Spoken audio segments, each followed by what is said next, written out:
Blood test report ಕೈಗೆ ಬಂದಾಗ ತುಂಬಾ ಜನ ಫಸ್ಟ್ ನೋಡೋದು ಫಾಸ್ಟಿಂಗ್ ಶುಗರ್ ಲೆವೆಲ್, ನಂತರ HbA1c level. Number normal range ಅಲ್ಲಿ ಇದ್ರೆ ಕಂಪ್ಲೀಟ್ ಆಗಿ ರಿಲೀಫ್ ಆಗ್ತಾರೆ. ಸ್ವಲ್ಪ ಜಾಸ್ತಿ ಇದ್ರೆ doctor appointment, food restriction start ಆಗುತ್ತೆ, ಮಾರ್ನಿಂಗ್ ವಾಕ್ಸ್ ಹೋಗ್ಬೇಕಾಗಿ ಬರುತ್ತೆ, ಮೆಡಿಸಿನ್ಸ್ ತಗೊಳ್ಬೇಕಾಗಿ ಬರುತ್ತೆ, ಫುಲ್ ರೂಟೀನೇ ಚೇಂಜ್ ಆಗ್ಬಿಡುತ್ತೆ. ಆದ್ರೆ ಡಯಾಬಿಟೀಸ್ ಡಯಾಗ್ನೋಸಿಸ್ ಆದ್ಮೇಲೆ ಇನ್ನೊಂದು ಡೌಟ್ ಯೂಶಲಿ ತುಂಬಾ ಲೇಟ್ ಆಗಿ ಬರುತ್ತೆ. ನನ್ಗೆ ಹೆಲ್ತ್ ಇನ್ಶೂರೆನ್ಸ್ ಸಿಗತ್ತಾ ಇಲ್ವಾ, ಅಥವಾ ಇನ್ಶೂರರ್ ಡಯಾಬಿಟೀಸ್ ಇದೆ ಅಂತ ರಿಜೆಕ್ಟ್ ಮಾಡ್ಬಿಡ್ತಾರಾ? ಈ ಟಾಪಿಕ್ ಬಗ್ಗೆ ನಮ್ಮ ಆಡಿಯನ್ಸ್ ಇಂದ ತುಂಬಾ ಜನ ಕ್ವೆಶನ್ಸ್ ಬಂದಿದೆ. ಸೊ ಇವತ್ತು ನಾವು ಯಾವುದೇ ನಾರ್ಮಲ್ ಎಕ್ಸ್ಪ್ಲನೇಷನ್ ವಿಡಿಯೋ ಮಾಡ್ತಿಲ್ಲ. ನಿಮ್ ಕ್ವೆಶ್ಚನ್ಸ್ ನಮ್ಮ answers, complete diabetes health insurance question ಅನ್ನು ಆನ್ಸರ್ ಮಾಡೋಣ. ನಮಸ್ಕಾರ, ನಾನು ನಿಮ್ಮ ಕನ್ನಡದ ಕಂದ ಶಶಾಂಕ್. ನೀವು ನೋಡ್ತಿದ್ದೀರಾ ಡಿಟೋ ಇನ್ಶೂರೆನ್ಸ್ ಕನ್ನಡ ಚಾನಲ್. ನಾವು ಇಂಡಿಯಾ ಪೂರ್ತಿ ಇನ್ಶೂರೆನ್ಸ್ ಅವೇರ್ನೆಸ್ ತರಬೇಕು ಅಂತ ಅನ್ಕೊಂಡಿದೀವಿ. ಸೊ ಈಗಲೇ ಆ ಸಬ್ಸ್ಕ್ರೈಬ್ ಬಟನ್ ಒತ್ತಿ ನಮ್ಮ ಮಿಷನ್ ಗೆ ಹೆಲ್ಪ್ ಮಾಡಿ. ಸರಿ, first question. Shashank, health insurance actually diabetics ನ ಕವರ್ ಮಾಡುತ್ತಾ? ಎಸ್, ಹೆಲ್ತ್ ಇನ್ಶೂರೆನ್ಸ್ ಡಯಾಬಿಟೀಸ್ ನ ಕವರ್ ಮಾಡಬಹುದು. ಆದ್ರೆ ಡಯಾಬಿಟೀಸ್ ಯಾವಾಗ ಡಯಾಗ್ನೋಸ್ ಆಯ್ತು ಅಂತ ಅನ್ನೋದು ಇಂಪಾರ್ಟೆಂಟ್. ಪಾಲಿಸಿ ತಗೊಳಕ್ ಮುಂಚೆ ಡಯಾಬಿಟೀಸ್ ಇದ್ದಿದ್ರೆ ಇನ್ಶೂರರ್ ಅದನ್ನ ಪ್ರೀ ಎಕ್ಸಿಸ್ಟಿಂಗ್ ಡಿಸೀಸ್ ಅಂತ ಟ್ರೀಟ್ ಮಾಡ್ತಾರೆ. ಸೊ ಡಯಾಬಿಟೀಸ್ ರಿಲೇಟೆಡ್ ಹಾಸ್ಪಿಟಲೈಸೇಷನ್ ಗಳು ಇಮಿಡಿಯೇಟ್ ಆಗಿ ಕವರ್ ಆಗಲ್ಲ, ಅದಕ್ಕೊಂದು ವೇಟಿಂಗ್ ಪೀರಿಯಡ್ ಬರ್ಬೋದು. ಪಾಲಿಸಿ ತಗೊಂಡ ನಂತರ ಫ್ಯೂಚರ್ ಅಲ್ಲಿ ಡಯಾಬಿಟೀಸ್ ಡಯಾಗ್ನೋಸಿಸ್ ಆದ್ರೆ ಅದು ಪ್ರೀ ಎಕ್ಸಿಸ್ಟಿಂಗ್ ಡಿಸೀಸ್ ಆಗಿ ಬರಲ್ಲ. ಪಾಲಿಸಿ ಟರ್ಮ್ಸ್ ಪ್ರಕಾರ ಅದೊಂದು ನ್ಯೂ ಇಲ್ನೆಸ್ ಅಂತ ಕವರ್ ಆಗುತ್ತೆ. So health insurance diabetes cover ಮಾಡಲ್ಲ ಅನ್ನೋದು ದೊಡ್ಡ ಸುಳ್ಳು. ಕವರ್ ಮಾಡುತ್ತೆ, ಆದ್ರೆ ಟೈಮಿಂಗ್ ಮತ್ತೆ ಕಂಡೀಷನ್ಸ್ ಇಂಪಾರ್ಟೆಂಟ್. ಸರಿ, ಮುಂದಿನ ಪ್ರಶ್ನೆ. ನನ್ಗೆ ಆಲ್ರೆಡಿ ಟೈಪ್ 1 ಅಥವಾ ಟೈಪ್ 2 ಡಯಾಬಿಟೀಸ್ ಇದೆ, ಆದ್ರೂ ಹೆಲ್ತ್ ಇನ್ಶೂರೆನ್ಸ್ ತಗೊಳ್ಬೋದಾ? ಆಕ್ಚುಲಿ ಡೆಫಿನೆಟ್ಲಿ ಅಪ್ಲೈ ಮಾಡಬಹುದು. ಡಯಾಬಿಟೀಸ್ ಇದೆ ಅಂದ್ರೆ ಆಟೋಮ್ಯಾಟಿಕ್ ಆಗಿ ನಿಮ್ಗೆ ರಿಜೆಕ್ಷನ್ ಸಿಗುತ್ತೆ ಅಂತ ಏನೂ ಇಲ್ಲ. ಇನ್ಶೂರರ್ಸ್ ನಿಮ್ಮ ಕಂಪ್ಲೀಟ್ ಪ್ರೊಫೈಲ್ ಇವ್ಯಾಲ್ಯೂಯೇಟ್ ಮಾಡ್ತಾರೆ. ಟೈಪ್ 1 ಡಯಾಬಿಟೀಸ್, ಟೈಪ್ 2 ಡಯಾಬಿಟೀಸ್, ಎಷ್ಟು ವರ್ಷದಿಂದ ಇದೆ, ಓರಲ್ ಮೆಡಿಕೇಶನ್ಸ್ ತಗೋತಿದ್ದೀರಾ, ಇನ್ಸುಲಿನ್ ತಗೋತಿದ್ದೀರಾ, HbA1c ಲೇಟೆಸ್ಟ್ ಲೆವೆಲ್ ಎಷ್ಟು, ಬ್ಲಡ್ ಪ್ರೆಷರ್ ಇದೆಯಾ, ಕೊಲೆಸ್ಟ್ರಾಲ್ ಇದೆಯಾ, kidney, nerve, eye, heart related complications ಏನಾದ್ರು ಇದೆಯಾ ಅಂತ ನೋಡ್ತಾರೆ. ಆ ಇವ್ಯಾಲ್ಯೂಯೇಷನ್ ನಂತರ ಅಂಡರ್ ರೈಟಿಂಗ್ ನಡೆಯುತ್ತೆ. ಅಂಡರ್ ರೈಟಿಂಗ್ ನಂತರ ಇನ್ಶೂರರ್ ಪಾಲಿಸಿ ಸ್ಟ್ಯಾಂಡರ್ಡ್ ಟರ್ಮ್ಸ್ ಅಲ್ಲಿ ಇಶ್ಯೂ ಮಾಡಬಹುದು, ಎಕ್ಸ್ಟ್ರಾ ಪ್ರೀಮಿಯಂ ಚಾರ್ಜ್ ಮಾಡಬಹುದು, ವೇಟಿಂಗ್ ಪೀರಿಯಡ್ ಹಾಕಬಹುದು, ಕೋ ಪೇಮೆಂಟ್ ಅಥವಾ ಡಿಸೀಸ್ ವೈಸ್ ಸಬ್ಲಿಮೆಂಟ್ ರಿಸ್ಟ್ರಿಕ್ಷನ್ ಕೂಡ ಹಾಕಬಹುದು, ಅಥವಾ ರಿಸ್ಕ್ ತುಂಬಾನೇ ಹೈ ಇದ್ರೆ ರಿಜೆಕ್ಟ್ ಕೂಡ ಮಾಡಬಹುದು. ಇಲ್ಲಿ ಒಂದು ಸ್ಮಾಲ್ ರಿಕ್ವೆಸ್ಟ್ ಗುರು, ಡಯಾಬಿಟೀಸ್ ಇರೋ ಜನರಿಗೆ ಟಾಪ್ 5 ಹೆಲ್ತ್ ಇನ್ಶೂರೆನ್ಸ್ ಪ್ಲಾನ್ಸ್ ಯಾವುದು ಅಂತ ಸೆಪರೇಟ್ ಆಗಿ ಒಂದು ಡೀಟೇಲ್ಡ್ ವಿಡಿಯೋ ಬೇಕು ಅಂತ ಅಂದ್ರೆ ಕಾಮೆಂಟ್ ಅಲ್ಲಿ ಸಿಂಪಲ್ ಆಗಿ ಡಯಾಬಿಟೀಸ್ ಅಂತ ಹಾಕಿ. ಜಾಸ್ತಿ ಕಾಮೆಂಟ್ಸ್ ಬಂದ್ರೆ type 1, type 2, oral medication, insulin dependency ಮತ್ತೆ ವೇಟಿಂಗ್ ಪೀರಿಯಡ್ಸ್ ಬೇಸ್ ಮೇಲೆ ಟಾಪ್ ಪ್ಲಾನ್ಸ್ ನ ಸೆಪರೇಟ್ ಆಗಿ ಬ್ರೇಕ್ ಡೌನ್ ಮಾಡ್ತೀವಿ. ಸರಿ, ಮುಂದಿನ ಪ್ರಶ್ನೆ. ಪಾಲಿಸಿ ತಗೊಂಡ ನಂತರ ನನಗೆ ಡಯಾಬಿಟೀಸ್ ಡಯಾಗ್ನೋಸ್ ಆದ್ರೆ ಏನಾಗುತ್ತೆ? ನೋಡಿ, ಈ situation is actually better because policy purchase ಮಾಡುವಾಗ ಡಯಾಬಿಟೀಸ್ ಇರಲಿಲ್ಲ, ನೀವು ಕರೆಕ್ಟ್ ಆಗಿ ಪ್ರಪೋಸಲ್ ಫಾರ್ಮ್ ಎಲ್ಲ ಫಿಲ್ ಮಾಡಿದ್ರೆ ನಂತರ ಕೆಲವು ವರ್ಷ ಆದ್ಮೇಲೆ ಡಯಾಬಿಟೀಸ್ ಡೆವಲಪ್ ಆಯ್ತು ಅಂತ ಅನ್ಕೊಳ್ಳಿ, ಅವಾಗ ಇನ್ಶೂರರ್ ಅದನ್ನ ಪ್ರೀ ಎಕ್ಸಿಸ್ಟಿಂಗ್ ಡಿಸೀಸ್ ಅಂತ ಕನ್ಸಿಡರ್ ಮಾಡಲ್ಲ. ಯೂಶಲಿ ಪಾಲಿಸಿನ initial standard waiting period complete ಆಗಿದ್ರೆ ಡಯಾಬಿಟೀಸ್ ರಿಲೇಟೆಡ್ ಎಲಿಜಿಬಲ್ ಹಾಸ್ಪಿಟಲೈಸೇಷನ್ ಹೊಸ ಇಲ್ನೆಸ್ ಅಂತ ಕವರ್ ಆಗುತ್ತೆ. ಇದಕ್ಕೆ ಹೆಲ್ತ್ ಇನ್ಶೂರೆನ್ಸ್ ನ ಆದಷ್ಟು ಬೇಗ ತಗೊಂಡ್ರೆ ಒಳ್ಳೇದು. ನೀವು ಯಂಗ್ ಆಗಿದ್ದಾಗ ತಗೊಂಡ್ರೆ ಒಳ್ಳೇದು ಬಿಕಾಸ್ ಡಯಾಬಿಟೀಸ್ ಆಫ್ಟರ್ 30-35 ತುಂಬಾ ಕಾಮನ್ ಆಗಿದೆ ಈಗ ಇಂಡಿಯಾದಲ್ಲಿ. ಡಯಾಗ್ನೋಸಿಸ್ ಆದ್ಮೇಲೆ ಪಾಲಿಸಿ ಹುಡುಕಿದ್ರೆ ಸ್ಟ್ರಿಕ್ಟರ್ ಅಂಡರ್ ರೈಟಿಂಗ್ ಸಿಗುತ್ತೆ, ಜಾಸ್ತಿ ದುಡ್ಡು ಕಟ್ಟಬೇಕಾಗಿ ಬರುತ್ತೆ, ಲೋಡಿಂಗ್ ಚಾರ್ಜ್ ಬರುತ್ತೆ, ವೇಟಿಂಗ್ ಪೀರಿಯಡ್ ಬರುತ್ತೆ. ಸೊ ಅದಕ್ಕೆ ಡಯಾಗ್ನೋಸಿಸ್ ಗಿಂತ ಮುಂಚೆನೆ ಸ್ಟ್ರಾಂಗ್ ಕಾಂಪ್ರಿಹೆನ್ಸಿವ್ ಪಾಲಿಸಿ ಇದ್ರೆ ಫ್ಯೂಚರ್ ಕವರೇಜ್ ಯೂಶಲಿ ಕ್ಲೀನರ್ ಆಗಿರುತ್ತೆ. ಸರಿ, ಮುಂದಿನ ಪ್ರಶ್ನೆ. ಟೈಪ್ 1 ಮತ್ತೆ ಟೈಪ್ 2 ಡಯಾಬಿಟೀಸ್ಗೆ ಇನ್ಶೂರೆನ್ಸ್ ಟ್ರೀಟ್ಮೆಂಟ್ ಸೇಮಾ? ನೋಡಿ, ಸೇಮ್ ಅಂತೂ ಅಲ್ಲ. ಟೈಪ್ 2 ಡಯಾಬಿಟೀಸ್ ಓರಲ್ ಮೆಡಿಕೇಶನ್ ಜೊತೆ ವೆಲ್ ಕಂಟ್ರೋಲ್ಡ್ ಆಗಿದ್ರೆ normal and comprehensive health insurance ಸಿಗೋದು ಆಕ್ಚುಲಿ ತುಂಬಾ ಈಸಿ. ಟೈಪ್ 1 ಡಯಾಬಿಟೀಸ್ ಅಥವಾ ಇನ್ಸುಲಿನ್ ಡಿಪೆಂಡೆಂಟ್ ಟೈಪ್ 2 ಡಯಾಬಿಟೀಸ್ ಇದ್ರೆ ಅಂಡರ್ ರೈಟಿಂಗ್ ಸ್ವಲ್ಪ ಸ್ಟ್ರಿಕ್ಟ್ ಆಗಿರುತ್ತೆ, ಹೈಯರ್ ಪ್ರೀಮಿಯಂ ಕಟ್ಟಬೇಕಾಗಿ ಬರುತ್ತೆ, ರೆಸ್ಟ್ರಿಕ್ಷನ್ ಇರುತ್ತೆ ಕವರ್ ಅಲ್ಲಿ, ಲಾಂಗರ್ ವೇಟಿಂಗ್ ಪೀರಿಯಡ್ ಚಾನ್ಸಸ್ ಇರುತ್ತೆ, ಅಥವಾ ರಿಜೆಕ್ಷನ್ ಕೂಡ ಆಗ್ಬೋದು. ಇದ್ರ ಅರ್ಥ ಇನ್ಸುಲಿನ್ ಯೂಸ್ ಮಾಡಿದ್ರೆ ಇನ್ಶೂರೆನ್ಸ್ ಸಿಗಲ್ಲ ಅಂತ ಏನಿಲ್ಲ, ಆದ್ರೆ ನಿಮ್ಮ ಅವೈಲೇಬಲ್ ಪ್ಲಾನ್ ಆಪ್ಷನ್ಸ್ ರೆಡ್ಯೂಸ್ ಆಗ್ಬೋದು, ಮತ್ತೆ ಡಯಾಬಿಟೀಸ್ ಫೋಕಸ್ ಅಥವಾ ಕ್ರಾನಿಕ್ ಕೇರ್ ಪ್ಲಾನ್ಸ್ ಎಕ್ಸ್ಪ್ಲೋರ್ ಮಾಡಬೇಕಾಗಬಹುದು. ಸರಿ, ಮುಂದಿನ ಪ್ರಶ್ನೆ. ಡಯಾಬಿಟೀಸ್ಗೆ ವೇಟಿಂಗ್ ಪೀರಿಯಡ್ ಎಷ್ಟಿರುತ್ತೆ? ನೋಡಿ, pre existing disease waiting period ಅದ್ರದ್ದು ಸ್ಟ್ಯಾಂಡರ್ಡ್ ಹೆಲ್ತ್ ಇನ್ಶೂರೆನ್ಸ್ ಪ್ಲಾನ್ಸ್ ಅಲ್ಲಿ ವೇಟಿಂಗ್ ಪೀರಿಯಡ್ ಜನರಲಿ 1 ರಿಂದ 3 ವರ್ಷ ತನಕ ಬರುತ್ತೆ. IRDAI ಮ್ಯಾಂಡೇಟ್ ಇದು 3 ಇಯರ್ಸ್ ಗಿಂತ ಜಾಸ್ತಿ ಇರಂಗಿಲ್ಲ. ಕರೆಂಟ್ ರೂಲ್ಸ್ ಪ್ರಕಾರ pre existing disease waiting period maximum 36 months ಆಗಿರೋದ್ರಿಂದ ಕೆಲವು ಸ್ಪೆಷಲೈಸ್ಡ್ ಡಯಾಬಿಟೀಸ್ ಪ್ಲಾನ್ಸ್ ಅಥವಾ chronic care add ons waiting period ನ 30 ದಿನ ತನಕ ರೆಡ್ಯೂಸ್ ಮಾಡಬಹುದು. ಕೆಲವು ಲಿಸ್ಟೆಡ್ ಕಂಡೀಷನ್ಸ್ ಗೆ ಡೇ 1 ಇಂದ ಕವರ್ ಕೂಡ ಸಿಗಬಹುದು. ಆದ್ರೆ ಡೇ 1 ಡಯಾಬಿಟೀಸ್ ಕವರ್ ಸಿಕ್ತು ಅಂತ ಬ್ರೋಷರ್ ಅಲ್ಲಿ ಹೆಡ್ಲೈನ್ ನೋಡಿದ ತಕ್ಷಣ ಡೈರೆಕ್ಟ್ ಆಗಿ ಪಾಲಿಸಿ ತಗೋಬೇಡಿ. ಡೇ 1 ಕವರ್ ಯಾವ ಡಯಾಬಿಟೀಸ್ ಟೈಪ್ ಸಿಗುತ್ತೆ, ಯಾವ ಕಾಂಪ್ಲಿಕೇಶನ್ಸ್ ಅಪ್ಲೈ ಆಗುತ್ತೆ, ಅಂಡರ್ ರೈಟಿಂಗ್ ಅಪ್ರೂವಲ್ ಬೇಕಾ, ಸೆಪರೇಟ್ ಆಡ್ ಆನ್ ಪ್ರೀಮಿಯಂ ಇದೆಯಾ, ಕೋ ಪೇಮೆಂಟ್ ಇದೆಯಾ, ಇದೆಲ್ಲ ಚೆಕ್ ಮಾಡಬೇಕು. ಸರಿ, ಮುಂದಿನ ಪ್ರಶ್ನೆ. ಡಯಾಬಿಟೀಸ್ ಕವರ್ ಅಂದ್ರೆ daily tablet, insulin, test strips ಮತ್ತೆ ರೆಗ್ಯುಲರ್ ಡಾಕ್ಟರ್ ಕನ್ಸಲ್ಟೇಷನ್ ಎಲ್ಲ ಇನ್ಶೂರೆನ್ಸ್ ಪೇ ಮಾಡುತ್ತಾ? ನೋಡಿ, usually standard health insurance policy ಏನಿರುತ್ತಲ್ಲ ಅದ್ರದ್ದು ಮೇನ್ ಕೆಲಸ ಏನ್ ಗೊತ್ತಾ? ಹಾಸ್ಪಿಟಲೈಸೇಷನ್ ಆದ್ರೆ ಅದ್ರದ್ದು ಎಕ್ಸ್ಪೆನ್ಸ್ ಕವರ್ ಮಾಡೋದು. ಡಯಾಬಿಟೀಸ್ ಕಾಂಪ್ಲಿಕೇಶನ್ಸ್ ಇಂದ ಹಾಸ್ಪಿಟಲ್ ಅಡ್ಮಿಷನ್ ಆದ್ರೆ room rent, ICU charge, doctor fee, nursing,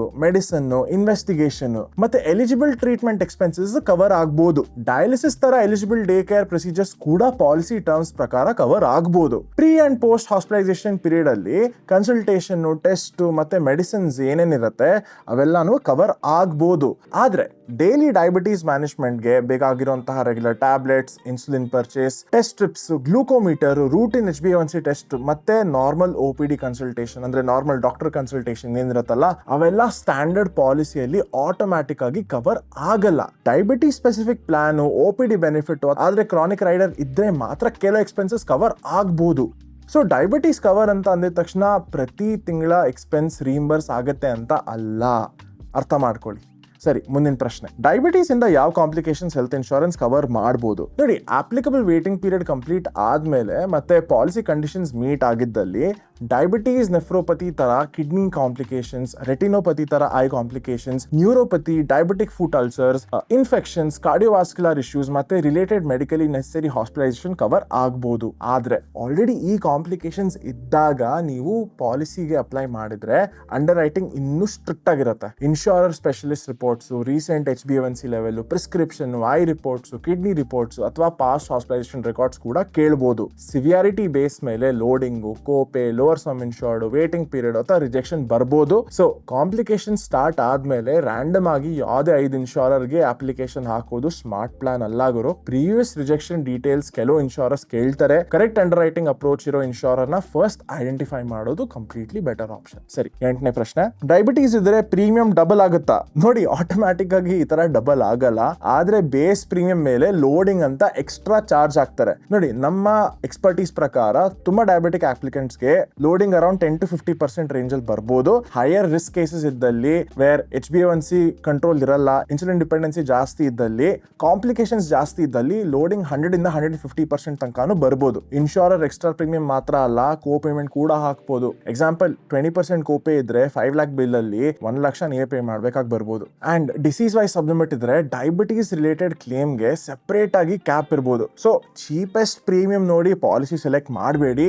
slightly ಹೆಚ್ಚಿಗೆ ಪ್ರೀಮಿಯಂ ಕೊಟ್ಟು ಜೆನ್ಯೂನ್ ಡಯಾಬಿಟೀಸ್ ಕವರೇಜ್ ಸಿಗೋದು ಚೀಪ್ ಪಾಲಿಸಿಯಲ್ಲಿ ಡಯಾಬಿಟೀಸ್ ಪರ್ಮನೆಂಟ್ ಆಗಿ ಎಕ್ಸ್ಕ್ಲೂಡ್ ಇರೋದಕ್ಕಿಂತ ಯೂಶಲಿ ಬೆಟರ್. ನೋಡಿ ಗುರು, ಡಯಾಬಿಟೀಸ್ ಇನ್ಶೂರೆನ್ಸ್ ಅಂಡರ್ ರೈಟಿಂಗು ತುಂಬಾ ಪ್ರೊಫೈಲ್ ಸ್ಪೆಸಿಫಿಕ್. ಸೇಮ್ ಏಜ್ ಇರೋ ಇಬ್ರು ಜನರಿಗೆ ಸೇಮ್ ಇನ್ಶೂರರ್ ಕಂಪ್ಲೀಟ್ಲಿ ಡಿಫ್ರೆಂಟ್ ಆಗಿ ಡಿಸಿಷನ್ ಕೊಡ್ಬೋದು. ಯಾಕಂದ್ರೆ ಒಬ್ಬರ HbA1c ಕಂಟ್ರೋಲ್ ಇರುತ್ತೆ, ಇನ್ನೊಬ್ಬರ ಇನ್ಸುಲಿನ್ ಜೊತೆ BP ಮತ್ತೆ ಕೊಲೆಸ್ಟ್ರಾಲ್ ಕೂಡ ಇರಬಹುದು. ಡಿಟ್ಟೋ ಅಲ್ಲಿ ನಮ್ಮ IDI ಸರ್ಟಿಫೈಡ್ ಅಡ್ವೈಸರ್ಸ್ ನಿಮ್ಮ diabetes type, HbA1c reports, medication history ಮತ್ತೆ ಎಕ್ಸಿಸ್ಟಿಂಗ್ ಕಾಂಪ್ಲಿಕೇಶನ್ಸ್ ಅಂಡರ್ಸ್ಟ್ಯಾಂಡ್ ಮಾಡ್ಕೊಂಡು ಸೂಟಬಲ್ ಇನ್ಶೂರರ್ಸ್ ನ ಶಾರ್ಟ್ ಲಿಸ್ಟ್ ಮಾಡಿ ನಿಮ್ಮ ಹತ್ರ ಕೊಡ್ತಾರೆ. ಕನ್ಸಲ್ಟೇಷನ್ ನಮ್ದು 100% ಫ್ರೀ, ಯಾವುದೇ ಸ್ಪ್ಯಾಮ್ ಇರಲ್ಲ, ಪ್ರೆಷರ್ ಇಲ್ಲ, ಮತ್ತೆ ನಮ್ಮಿಂದ ನೀವೇನಾದ್ರೂ ಪಾಲಿಸಿ ತಗೊಂಡಿದ್ದಲ್ಲಿ ಕ್ಲೇಮ್ ಸಪೋರ್ಟ್ ನಿಮ್ಗೆ ಲೈಫ್ ಟೈಮ್ ಗ್ಯಾರಂಟಿ. ಈಗಲೇ ನನ್ನ ಹತ್ರ ಒಂದು ಕಾಲ್ ಬುಕ್ ಮಾಡ್ಕೊಳ್ಳಿ ಕನ್ನಡದಲ್ಲಿ, ಡಿಸ್ಕ್ರಿಪ್ಷನ್ ಅಲ್ಲಿ ಲಿಂಕ್ ಇರೋ ಯೂಸ್ ಮಾಡಿ. ಸರಿ, ನಮ್ಮ ಪ್ರೊಡ್ಯೂಸರ್ ಅವ್ರು ಹೇಳ್ತಿದ್ರೆ ಒಂದು ಲಾಸ್ಟ್ ಬೋನಸ್ ಕ್ವೆಶ್ಚನ್, ಇನ್ಶೂರೆನ್ಸ್ ತಗೊಳ್ಳುವಾಗ ಡಯಾಬಿಟೀಸ್ ಮೆನ್ಷನ್ ಮಾಡದೇ ಇದ್ರೆ ಏನಾಗುತ್ತೆ?